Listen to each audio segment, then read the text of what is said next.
Today, the greatest risk of global catastrophe doesn't look like this. Instead, it looks like this. Ce jour dédié pour l'élévation de l'âme de Victoire Balzaïe, Zohran Ibraha, dont c'est aujourd'hui l'anniversaire du décès. Je suis à la fois c'est extrêmement dur pour moi de faire ce cours-là, je suis à la fois très heureux et très angoissé. Très heureux parce que je vais annoncer une nouvelle extraordinaire, que je pense la plus belle nouvelle que j'ai pu annoncer au peuple d'Israël, avant celle où j'espère que j'aurai la chance de pouvoir annoncer que Mashiach est là. Mon annonce, elle est juste avant ce grand moment. Je suis très angoissé parce que la situation est quand même angoissante, c'est clair. Ça y est, on peut dire que c'est une perte de contrôle totale de ce qui se passe en Allemagne, en France bientôt. En Amérique, ils annoncent que ça va être pire que partout. En Israël, il y a déjà il ne peut pas être plus que 10 par salle. Il y en a qui disent qu'il faut arrêter les chivotes, il y en a qui disent que non, il faut continuer. Enfin, c'est très dur. Ceux qui sont en quarantaine, c'est extrêmement difficile pour eux. En Israël, beaucoup ont perdu leur travail, énormément. Et contrairement en France, il n'y a pas de dette de l'État. Donc du jour au lendemain, ils n'ont plus de quoi de manger. C'est extrêmement angoissant. Des pauvres qui ont fixé leur mariage, encore jusqu'à la semaine passée, ils pouvaient avoir 100 personnes au mariage, maintenant c'est 10, un mariage avec 10 personnes. Donc, nous les plaignons, nous sommes avec eux. On espère que la phase dure ne sera pas pire que cela. Et j'ai une très belle nouvelle à vous annoncer. Mais auparavant, j'aimerais quand même expliquer ma démarche, parce que j'ai fait beaucoup de cours sur le coronavirus. On a reçu beaucoup de messages de remerciements et d'encouragement. On a réchauffé le corps de nos courage. Mais on ne peut pas plaire à tout le monde et on a beaucoup de détracteurs aussi. D'accord ? En premier, il y a un certain site dont je ne citerai pas le nom qui a fait un article sur le cours que j'ai fait. L'article était appelé Rav Ron Shaya et l'interdiction des Juifs de France d'entrer en Israël. C'était votre dernière possibilité de faire votre aliyah avant Mashiach. Et dans l'article, il dit que les Juifs de France qui ne sont pas venus en Israël payent maintenant le fait de ne pas avoir fait leur aliyah. On a fait un communiqué officiel de protestation qu'on n'est pas d'accord, ils ont corrigé. Mais le mal a été fait, beaucoup de gens ont cru cet article, chas v'shalom, à Dieu ne plaise de parler ainsi. Au contraire, on a dit qu'on a demandé à Avraham Kanevski, il a dit, il faut prier. Et ce n'est pas une voie de réserve du genre, bon, t'as rien à faire, alors prie. Au contraire, c'est un message d'espoir et de sauvetage réel vraiment. On n'a pas dit, vous êtes fichus, c'est bien fait pour vous, c'est cruel, et jamais on a dit une chose pareille, parce que c'est faux. Une des 4 missions du Mashiach, c'est ramener les Juifs qui sont à l'étranger. Alors si tout le monde vient à Fournalia, alors qui va ramener? Donc Dieu veut qu'il y ait des Juifs qui soient aujourd'hui en France, et ce n'est pas parce qu'ils sont en France qu'ils sont de deuxième classe, aucunement, en aucun cas. Donc on répète maintenant, on n'est entièrement pas d'accord avec cet article-là, bien qu'il s'est corrigé, alors on doit quand même néanmoins mettre bien les points sur les i pour bien définir notre situation, notre position, qu'au contraire de cela, pour soutenir les Juifs de l'étranger, on va essayer de le faire le plus fort qu'on peut, Bezrat Hashem. D'autres ont dit, ouais, Rav Shaya, ça fait 30 ans qu'il parle du Mashiach, on n'y croit plus, ça ne sert à rien, il ne faut pas parler comme ça. Erreur. Maïmonide dit, non seulement il faut croire dans les 13 articles de Fala Maïmonide et dans son Mishneh Torah, il faut dans son dernier chapitre du Mishneh Torah, il dit non seulement il faut croire que Mashiach vient, mais il faut l'attendre. L'attente, c'est pas que je fais ma petite vivi puis un jour viendra Mashiach. L'attente, c'est l'attendre. Donc mitzvah d'en parler et sans cesse. Vous dites, ça fait 30 ans que vous dites qu'il va venir. Eh bien oui. Imaginez que je commence à en parler 30 jours avant qu'il vienne. Allez, vas-y, fais tchouva, répare tout ça. On va être attaqué. Pourquoi vous n'avez pas dit? Pourquoi vous n'avez pas dit à l'avance que le Mashiach venait? Donc ça fait 30 ans qu'on le dit, et j'ai pris l'élection la dernière fois. Noé, pendant 120 ans, il a construit son arche. Pendant 120 ans, il a dit, voilà, bientôt c'est le déluge. À la fin, il a eu raison. À la fin, on aura raison. Et ce qui se passe dans le monde, maintenant, on est en train de le prouver, comme on va expliquer bientôt. D'autres, enfin, ont dit prophète de malheur. Prophète de malheur, non. Et j'ai expliqué exactement ma démarche, avec un exemple. Baruch Hashem, hier soir, je pensais à un exemple. Voilà. Un monsieur, marié avec sa femme, sont dans leur chambre, en train de dormir la nuit. Tout à coup, la femme réveille son mari, j'ai des douleurs terribles au ventre. Qu'est-ce que ça va pas? Elle se met à hurler. Vite, on savait, je te prends à l'hôpital. Et sur la route, toutes les quelques minutes, elle se met à hurler. Après, petit, elle a mis 2-3 minutes, elle se met à hurler, des hurlements terribles, derrière l'hôpital. Le médecin vient, mais madame, monsieur, votre femme est en train d'accoucher. Ah, Ah, Baruch Hashem, merci, merci. Ah, vous pouvez, quel encouragement vous me donnez. Il y a une minute, le mari et sa femme étaient comme des fous. Qu'est-ce qui lui arrive? Peut-être elle va y passer, c'est terrible, c'est tragique. Et une seconde après, ah non, bah c'est normal, c'est un heureux événement. Ben, chérie, c'est bien, Baruch Hashem, tout va bien, tu vas coucher un petit enfant. Ah, un grand sourire. Eh bien, vas-y, alors encore une contraction, c'est bon.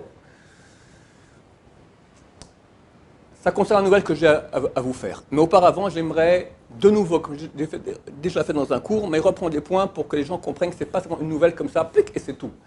On s'inscrit dans un programme. Ce programme, j'ai compté, on a 18 points. Je vais les rappeler rapidement. Peut-être que je ferai un autre cours où je vais peut-être les expliquer plus longuement pour ceux qui veulent. La Torah nous a annoncé, on le dit tous les jours dans le Kriyat Shema, tu te comporteras mal, je te chasserai de la terre. On a été chassé de cette terre. Et tu seras persécuté à un point tel que les peuples seront horrifiés en apprenant les persécutions qu'on te fera. Tu resteras en petit nombre. On est resté des fois, on était moins qu'1 million, le peuple juif, dans le monde entier. Alors qu'on représente à l'époque 8% de la population mondiale. On parlera de toi sans cesse, de façon tout à fait non appropriée, proportionnelle au pourcentage que tu représentes de l'univers. On parle de toi sans cesse. Tu seras expulsé d'un pays à l'autre sans cesse. Il n'y aura pas de repos pour la plante de ton pied. Puis, retour en terre d'Israël. Dieu aura pitié de toi, te ramènera en terre d'Israël. On a vécu cela. On a lu l'Haftara ce Shabbat. Dieu te ramènera en terre d'Israël. Les villes, ça fait déjà, on a 6 points. Hein. 7. Les villes détruites seront rebâties. Les villes qui étaient détruites pendant des millénaires sont rebâties. Ensuite, la terre d'Israël va donner ses fruits. Cette terre qui était aride pendant 2000 ans donne ses fruits de façon anormale. Comme je l'ai dit, on est le seul pays au monde où la verdure gagne du terrain sur le désert. Les agronomes israéliens sont les meilleurs, on les envoie dans le monde entier. 9. La Torah qui était partie en exil. Le monde de la Torah, les Shivot, dans tous les pays du monde, on peut dire, enfin beaucoup de pays du monde, elle revient en terre d'Israël. Aujourd'hui, les grands centres de Torah sont tous en Israël. Les grands de Torah sont tous en Israël. 10. Comme dit Maïmonide, c'est écrit aussi au début du chapitre 32 de Dvarim, mais Maïmonide dit, la Torah, elle a assuré, elle a promis qu'à la fin de leur exil, Béné Israël feront tchouva. Et quand ils feront tchouva, ils seront sauvés. Ça fait 40 ans que le peuple juif vit un mouvement de tchouva qu'il n'a jamais vécu durant toute l'histoire. 11. Avant que se mette en place tout ce processus, un malheur terrible. La Torah, elle en parle dans Parashat Vayelech, mais aussi au début du chapitre de Daniel 12, écrit là-bas, qu'il y aura un moment de détresse tel que ton peuple n'aura jamais vécu durant toute l'histoire. La Shoah, ce sera juste avant la Géoula, juste avant que se mette en place tout ce processus de retour en terre d'Israël. Une Shoah terrible. 12. La confrontation avec Ishmaël. C'est écrit déjà dans Pirkei Rabbi Eliezer, il y a le plus vieux Midrash, 1800 ans, qu'à la fin des temps, Ishmaël et les Arabes nous feront des problèmes terribles. On était un petit peuple de rien du tout, 1 ou 2 millions face à 300 millions d'Arabes, bien équipés, des armées beaucoup plus puissantes que les nôtres. Et Dieu a fait un miracle extraordinaire.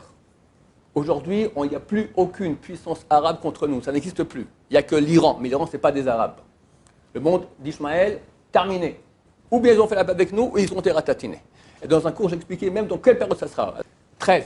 J'ai fait un cours sur le verset Vayavo Yaakov Shalem, sur le commentaire de Rashi là-bas qui donne la date précise de la guerre des 6 jours. On va exactement dans le programme. C'est 13. 14.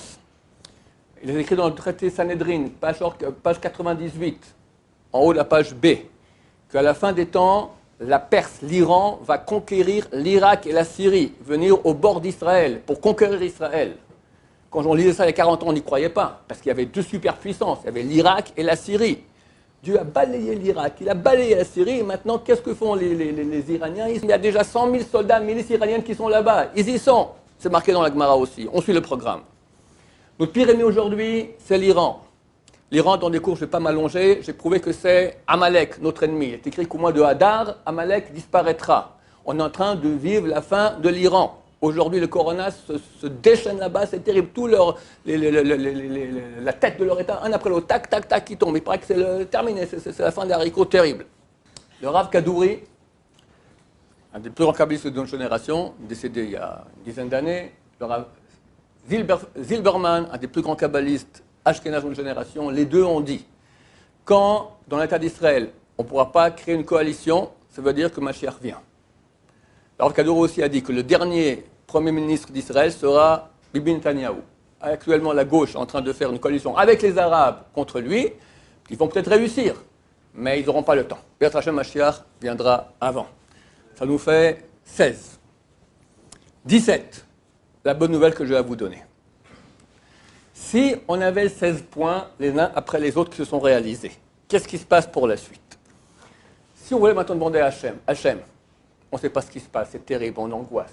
Il y a la quarantaine, il y a des mariages avec 10 personnes, il y a des gens qui n'ont plus de quoi manger, les hôpitaux disent c'est fini, on ne peut plus recevoir. Qu'est-ce qui va se passer? Qu'est-ce qui se passe? Pourquoi tout ça? Qu'est-ce qu'on a voulu entendre comme message d'Hachem? Qui nous disent, écoute, ça y est, c'est la fin. C'est la dernière chose que j'aimais avant que ma chère vienne. Ce texte, messieurs, a été écrit il y a 1800 ans, dans le Midrash Rabbah, c'est le Midrash le plus important que nous avons, Shir Hashirim Rabbah, chapitre 2, sur le verset Ha Te'ena Chanta Pageya.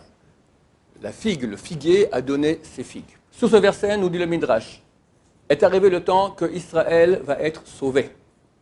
Est arrivé le temps où la Orla c'est le prépuce, les forces du mal vont être élaguées. Est arrivé le temps où la royauté du mal va disparaître. Est arrivé le temps où la royauté du ciel va se dévoiler.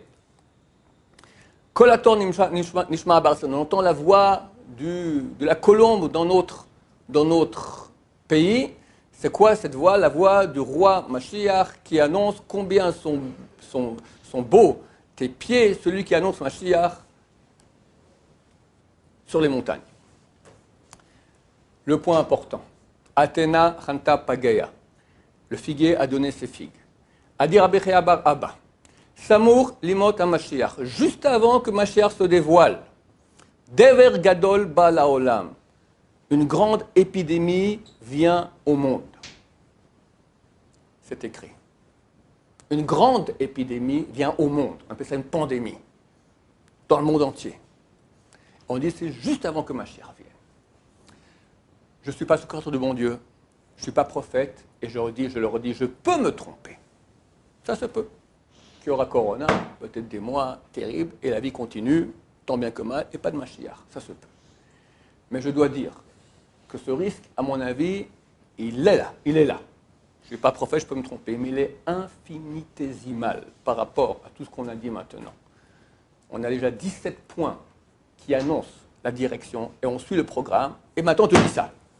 Ça y est, juste avant que Mashiach vienne. En plus, avant que Mashiach vienne, Amalek doit disparaître. On dit que c'est l'Iran. On est en train de vivre cela. Le mois de Hadar où on doit vivre la fin de Amalek. De plus, c'est écrit qu'au mois de Nissan, c'est dans 9 jours maintenant. Au mois de Nissan, on a été sauvés. Au mois de Nissan, on va être sauvés. On espère, on est convaincu, et on peut se tromper. Mais on espère et on est très convaincu qu'au mois de Nissan, Mashiach vient. Et c'est ça mon message d'espérance, de bonheur, et d'encouragement à nos frères et sœurs qui tous vivent des situations qui sont difficiles. C'est difficile. Même ceux qui ne sont touchés par rien du tout, rien que voir ce qui se passe, ça fait une angoisse terrible. Ne vous angoissez pas. Hachem veut quelque chose, on en parle tout de suite, qu'est-ce qu'il veut de nous, mais ce n'est pas long. Si je ne me trompe pas, j'espère que je ne me trompe pas, ça y est, au mois de Nissan, je ne suis pas sûr de le dire, beaucoup de rabbins me le disent, tous peuvent se tromper, on n'est pas des prophètes. Mais regardez comment ça correspond. Tac, tac, tac. Qui aurait cru, il y a 2 mois, qu'il y aurait une épidémie pareille? Il y a encore 2-3 semaines, je disais comme ça, les gens, mais prophète de malheur. Quoi, prophète de malheur? Comprends ce qu'ils disent. Ils te disent 2 tiers du monde va être infecté. Merkel, elle a dit ça la semaine passée. Le ministre de l'Éducation en France, il a dit ça hier soir. D'accord? On attend 60-70% des gens infectés. Terrible, il y a vraiment de quoi angoisser. Et nous disons oui. C'est terrible, c'est vraiment terrible. Mais ce n'est pas long, on espère que c'est pour une question de quelques jours. Et là, Mashiach vient et ça va être le bonheur le plus grand. On est en train de vivre une naissance. Ça fait mal, la femme, elle hurle, mais elle ne se plaint pas parce qu'elle sait qu'il y a un sens, que dans quelques secondes, le petit bébé, il va sortir tout beau, tout mignon. Ma femme, elle m'a dit, et toutes les femmes le savent, on passe d'un enfer à un paradis. Le bonheur qu'il y a quand l'enfant est sorti, c'est inimaginable. On va le vivre au niveau universel. Donc tenez bon, mes chers frères et sœurs, je suis touché quand je vous le dis, tenez bon, c'est pas long, on va tenir bon, il y aura de l'angoisse, c'est clair, il y aura de l'angoisse. Mais on n'est pas seul, Dieu est avec nous. Et Dieu nous envoie ce message. Pourquoi ça a été écrit ça il y a 1800 ans? Pourquoi pour raconter des histoires? Pour nous! Pour que je puisse faire secours aujourd'hui et annoncer, regardez, c'est marqué, il y a mission de Mashiach, il arrive, ça y est, ça mourre, juste avant qu'il vienne. Le temps du chant est arrivé, le temps de la royauté du mal qui disparaisse, la royauté du bien, de Dieu qui se dévoile. On y est, Bezrat Hashem. Donc tenez bon. Attends, qu'est-ce qu'il veut Dieu? Un grand rabbin ici, il y a 70 ans, il s'appelle Rav Tikoczynski. Il a écrit un livre sur toutes les lois de deuil. Il parle de Olam Haba. Est-ce qu'il y a une vie après la mort ou pas? Il y en a qui disent qu'Olam Haba, c'est l'époque messianique. Et prends l'exemple suivant. Il y avait dans le ventre d'une mère 2 jumeaux, 2 embryons. Ils discutent ensemble. Ils disent, tu crois qu'il y a un truc? On est là, dans le ventre, c'est très bien, on mange le chrono ombilical, il y a le liquide amniotique, il y a le placenta, tu crois qu'il y a quelque chose après? Tu es complètement dingue. Comment tu pourrais vivre sans cordon ombilical, tu peux me dire? Mais une seconde, tu crèves. Et sans le liquide amniotique, et sans le placenta, ça ira jamais. Du coup, on sent comme ça, il y a des contractions, tac, et un premier il sort. Et le deuxième qui reste dans l'eau, le pauvre, il est mort, terminé. Du coup, il entend qu'il est en train de pleurer. Il y a quelque chose après. Et le placenta, on le prend, on le jette à la poubelle. Le cordon ombilical, on le coupe en petits morceaux. Le liquide amniotique, la tombée des os, terminé. Toutes ces choses-là sur lesquelles on comptait ont disparu. On est en train de vivre un accouchement, l'accouchement du bien, l'accouchement de la royauté de Dieu dans le monde, du bien, du bonheur extraordinaire. Il n'y aura plus de malades, plus de... J'avais annoncé qu'avec le corona, vraisemblablement, on va vivre un crash financier. On est en train de voir, les bourses sont en train de se crasher. Vraisemblablement, bientôt, l'argent n'aura plus aucune valeur. D'ailleurs, c'est le numéro 18, d'accord, de la liste, c'est marqué, quand Mashiach revient, Tichle Prota Menakis. La pièce va disparaître, il n'y en aura plus dans la poche, fini. Même pas une petite pièce pour donner Zaka à quelqu'un, il n'y aura plus rien du tout. Ne vous inquiétez pas. Dieu veut aujourd'hui qu'on comprenne. On ne doit pas compter sur le cordon ombilical, notre argent. On ne doit pas compter sur les liquides amniotiques, les études. On ne doit pas compter sur le placenta, les médecins, tout ça. On gère tout. Regardez comment Hachem y fait. Il envoie un petit microbe de rien du tout. Le monde entier comprend. Quelqu'un m'a écrit, même ses collègues non-juifs au bureau, ils commencent à dire, mais nous on croyait qu'on maîtrisait tout, on voit qu'on ne maîtrise rien. Dans la Torah, c'est marqué, il ne faut pas dire Kochi Votsem Yadi, ma force et ma puissance de la main, celle qui a fait. Car tu fais rien, comprends que tu ne maîtrises rien. Hachem veut qu'on maintenant on commence à lever les yeux vers lui. Quand le mot de Rav Chaim Kalimski que faire, il a dit chez Ispalelou qu'il prie. Ça veut dire quoi prier? Ça veut dire je compte ni sur lui, ni sur... Quand on nous dit, quand tout va bien, j'ai mon boulot, j'ai mes études, j'ai ma maison, j'ai mon compte en banque, j'ai les hôpitaux. Il faut prier. Bon, ok, je prie aussi. Je vois que je ne suis pas contre. Je prie aussi. Mais je compte beaucoup sur tout ce que j'ai. Dieu veut que tu pries seulement. Que tu pries seulement. Tu ne comptes plus sur ces choses. Alors, tous les repères que nous avions, Dieu est en train de les enlever l'un après l'autre. Tac, tac, tac, tac, tac. C'est angoissant. C'est vraiment angoissant. Mais comprenez qu'ici, c'est une leçon d'éducation qu'Hachem veut. Il veut qu'on lève. Il y en a qui ont parlé de plusieurs mois, Corona. J'espère que ça sera quelques jours et finir... Mashiach à Pessah déjà, on est avec Mashiach, ou juste peut-être après Pessah dans le mois de Nissan. Il faut commencer à faire ce que Dieu nous dit. Il nous tend la main, nous dit, commence à te rappeler de moi. Je l'enlève maintenant, qu'on ne compte plus sur si, ça, terminé. Commence à m'appeler, commence à prier. Avec ses propres mots, comptez sur Hachem, suppliez Hachem. Ne croyez pas que votre voix n'a pas d'impact. Cet été, on a fait une campagne de prier Hachem. J'avais lu un texte qui disait que le Chafetz Chaim avait dit qu'il y avait 30 000 juifs qui prient Hachem que Mashiach vienne, Mashiach viendrait. On a fait cette campagne, il n'y a pas eu 30 000 personnes, il y a eu des millions d'appels, pas de personnes, mais des millions de fois, en tout, des gens ont dit Dieu amène Mashiach. Ça a marché. Si j'ai raison, ça a marché. Ils vont dire que nous, on est responsable du corona dans le monde. Non, on n'est pas responsable du corona, on est responsable que maintenant on arrive à la fin et le Mashiach va venir. Et ça sera le bien dans le monde entier, extraordinaire. Ça marche. On a un pouvoir extraordinaire, un levier qui marche. Utilisons-le, utilisons-le. Il n'y a rien de plus doux que sentir la main de Dieu qui est, nous, qui est proche de nous et qui nous protège. Ça marche. C'est pour cela que on va faire une campagne maintenant, ici sur les Hava. Pedro Hachem, on va faire d'abord qui est une campagne de Teilim. On va essayer d'arriver à 26 000 livres de Teilim. Chaque fois que quelqu'un finit un livre, en français, en hébreu, en phonétique, peu importe, il coche, comme ça on va arriver. Teilim, beaucoup de rabbins ont dit, c'est extraordinaire.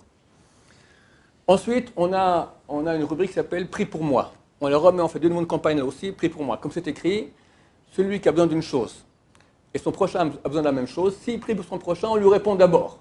Alors on va remettre maintenant cela, on va refaire une campagne pour renforcer encore ce domaine-là, et ainsi Dieu verra aussi qu'on est unis. La raison pour laquelle Il y a eu l'exil, c'était le manque d'union. Alors on va faire de l'union, parce que quand chacun prie pour l'autre, Dieu aime ça, il voit qu'on est unis ensemble pour le bien. Ensuite, il y a beaucoup de rabbanim qui proposent toutes sortes de choses contre le coronavirus. Tout est très bien, il n'y a aucun problème. Mais il y a une chose qui est mieux que tout, parce que la Torah en parle. C'est écrit que lorsque Moshe Rabbeinu est monté au ciel, chaque ange lui a donné un cadeau. L'ange de la mort lui a donné un cadeau. Lui a donné quoi? Pitum Aktoret. Pitum Aktoret, c'était l'encens qu'on amenait matin et soir dans le saint, dans le temple. Il y avait le saint, là-bas il y avait un encensoir. On amenait là-bas de l'encens. Cet encens, il est bon, c'est la meilleure recette contre l'ange de la mort, contre les épidémies. Lorsqu'il y a une épidémie à l'époque de Pinchas, d'accord, il y a 24 000 morts dans le peuple juif, Aaron a couru à l'endroit où les gens mouraient, il a fait là-bas l'encens, tac, ça s'est arrêté. C'est un cadeau que l'ange de la mort a donné à nous. Savoir comment arrêter cette épidémie. On n'a pas aujourd'hui de temple et d'encens, mais quand on le dit, ça marche. Déjà, chaque bon juif doit le dire 3 fois par jour. Avant Shachrit, après Shachrit, au début du Mincha. Mais à part les 3, tu peux le dire toute la journée. Tous les kabbalistes, tous vous diront, c'est la chose la meilleure qu'on peut faire contre les épidémies. Alors, disons, apprenons à dire Pitum Aktoret. Ceux qui savent le dire, qui le disent déjà. On va en faire d'ailleurs une version en phonétique, avec écrit, tous les moyens pour que les gens puissent le dire, même ceux qui sont loin de Torah. Le Grand Génération, Rav Chaim Kanievsky, a écrit une lettre concernant le coronavirus que je vous lis ici en traduction libre. En ce qui concerne le danger de contagion de la maladie appelée corona. Al-Kol Echad, Leitrazek, Lizer, Melachon Hara. Chacun doit se renforcer à faire attention de ne pas parler la Lachon Hara, donc la médisance, ou Echilut, du colportage. Comme c'est écrit dans le traité Arachin, page 15. Qu'est-ce qui est marqué là-bas? Hi, hu evdil ben ish leishto. Quelqu'un, par le fait qu'il ait fait de la médisance, il a dit à une femme, tu sais, ton mari fait ta-ta-ta-ta-ta. Il dit au mari, tu sais, ta femme, elle fait ta-ta-ta-ta. Il a fait la guerre entre eux. Au lieu de les rapprocher, il les a séparés. Alors, sa punition, Yeshev Bidoud. Lui aussi, Badad Yeshev. Il restera en quarantaine. On le met séparé des autres hommes. Comme tu as voulu séparer, comme ça, toi, on t'en sépare. Ou les Trazek, se renforcer. Bibinat Anava, avec la qualité qui s'appelle l'humilité. Ou la vir al-medotav, et s'écraser. On te fait honte, tu dis rien. Fais pas ce que tu veux, tu t'écrases. On t'écrase, tu t'écrases encore. Difficile, mais c'est la solution que nous donne le grand de la génération. De l'humilité, apprendre à s'écraser. Comme écrit le Roche à la fin du traité Horayot, et tout celui qui se renforce sera protégé par le mérite de cela sur lui et les gens de sa famille, et ne tombera pas malade. Chaim Kanievsky, le grand de la génération. Parce que nous aussi allons ouvrir maintenant un site où on va donner des cours, des conseils dans ces domaines-là. On va donner toute la série de cours sur l'humilité, série de cours comment apprendre à s'écraser, avec des exemples de rabbanim, etc. Des cours sur la prière, parce qu'il faut se renforcer en prière. Le Rav parle ici aux gens qui sont pratiquants, des gens qui sont beaucoup moins pratiquants. C'est certain que la chose qu'il faut faire en premier, c'est commencer à se rapprocher de Dieu, faire Shabbat pour ceux qui ne font pas Shabbat. On demande aux femmes de faire des efforts dans la Tzniut, dans notre site, sur l'accompagnement qu'on va donner maintenant pour les Bel Hashem la Géoula, avec les lois, avec des renforcements qui vont renforcer les gens sur la Tzniut. Un petit conseil, mesdames et mesdemoiselles. Si je n'ai pas tort, je répète, je peux me tromper, que ce soit bien clair à tout le monde, qu'on le Rabbi l'a dit, il n'y a rien eu. Oui, mais ça pas la première fois. Une fois, j'aurai raison. D'accord? Et là, comme ça se passe dans le monde, même des gens loin commencent à poser, même des non-juifs poser des questions. Maintenant, mais qu'est-ce qui se passe? D'accord? Montrez-leur mon cours, ils vont comprendre ce qui se passe. On va renforcer maintenant les chères dames, à se renforcer dans un domaine qui demande beaucoup de renforcement, la tzniut, la pudeur juive, l'éloignement entre le monde masculin et féminin. Faites des achats, achetez au moins une robe bien, comme ça au moins vous aurez de quoi vous habiller, Bezrat Hashem. Donc, ça c'est pour les femmes. Pour les hommes, normalement ils sont habillés avec pudeur. L'essentiel, étude de Torah. Jour et nuit, il n'y a rien qui peut plus sauver que l'étude de Torah. Rien, rien. Alors, nous avons un service qui s'appelle le service Ravruta. On met à votre disposition gratuitement des rabbanim qui étudient avec vous, gratuitement, en privé. Si on verra qu'il y aura une grande influence, on fera peut-être 2 ou 3 élèves par rabbanim. Demain, on va faire une réunion avec tous les rabbanim comme cela. On en prend encore plus à votre service, gratuitement. Vous ne savez pas du tout étudier, vous ne savez rien du tout, même pas rien. Allez-y. Chacun, vous êtes déjà un grand érudit, chacun à son niveau, vous avez droit à une chavruta gratuitement par les Hava pour qu'il y ait plus de Torah dans le monde. Tout cela en visioconférence. Le Rav a demandé qu'il y ait une itraskout, un renforcement dans la loi de la Shonara. Alors on va dans le site d'accompagnement pour Bezrat Hashem, le Mashiach, on va remettre en place toutes les lois du Lashon Hara, les lois qui concernent aussi les relations entre l'homme et son prochain. Et comme ça, Bezrat Hashem, j'espère que nous tous allons nous préparer. J'espère que c'est la dernière ligne droite. J'espère. Moi, je suis convaincu, mais c'est vrai que je me trompe toujours. Vous ne perdez rien à mettre tous les efforts dans ce sens-là. Parce que même si je n'ai pas eu raison et ma chambre ne vient pas, de toute façon, ça va aider pour qu'il y ait moins de malheur dans le monde. Dieu veut qu'on revienne vers lui. C'est angoissant ce qui se passe, c'est difficile, ça risque d'être pire. Je ne veux pas être prophète de malheur, mais on sait que lorsqu'il y a une crise économique, d'habitude, ça arrive à des guerres. Aujourd'hui, s'il y a une guerre, alors je ne sais pas qui va survivre. Donc, Dieu attend. Il nous attend à nous. Nous, Am Israël, on peut faire beaucoup pour toute l'humanité. Je m'adresse aussi aux êtres de toutes les nations. Comprenez que Dieu veut qu'on se rapproche de lui. On ne vous demande pas de faire Shabbat, de ne pas manger du porc, laissez tomber. Mais au moins, qu'il y ait moins de débauche sexuelle, qu'il y ait moins de malhonnêteté, qu'il y ait l'honnêteté, qu'il y ait la gentillesse, qu'il y ait la moralité dans le domaine des relations entre hommes et femmes. Dieu veut cela. Et je finirai avec les paroles des prophètes, et dans Zacharie 13 et dans Yoël 3, tout celui qui invoquera le nom de Dieu sera sauvé. Amen. Amen.